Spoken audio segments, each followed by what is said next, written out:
রাসূল সাল্লাল্লাহু আলাইহি ওয়াসাল্লাম বলেন, যদি তোমার একটা কন্যা সন্তান হয়, প্রথম সন্তানটা কন্যা হয়, ধৈর্য ধারণ করো। কি করো? ধৈর্য ধারণ করো। তাকে যথাযথভাবে লালন পালন করো, তাকে সুশিক্ষায় সুশিক্ষিত করো, তাকে মানুষের মতো মানুষ বানাও, সময় মতো তাকে বিয়ে শাদী দিয়ে দাও। দ্বিতীয় সন্তান মেয়ে হয়েছে, ধৈর্য ধারণ করো।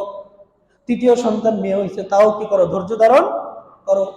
তাদেরকে সুশিক্ষায় সুশিক্ষিত করো, তাদেরকে মানুষের মতো মানুষ বানাও, তাদের যে অধিকার, তাদের যে প্রাপ্য আছে সেটা বুঝায় দাও। এর ফলশ্রুতিতে কি হবে? তোমার কোনো পাপের কারণে আল্লাহ তাআলা যদি তোমাকে জাহান্নাম দিতে চায়, তখন তোমার এই তিনটা মেয়ে, যাদেরকে তুমি দুনিয়াতে ভালোভাবে লালন পালন করেছো, এই তিনটা মেয়ে তোমার জন্য দেয়াল স্বরূপ হয়ে যাবে।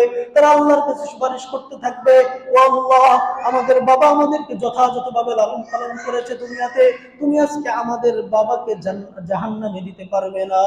সুবহানাল্লাহ। আজকে আমাদের বাবাকে জাহান্নামে দেওয়া চলবে না, জান্নাতে দিতে হবে। কোথায় দিতে হবে?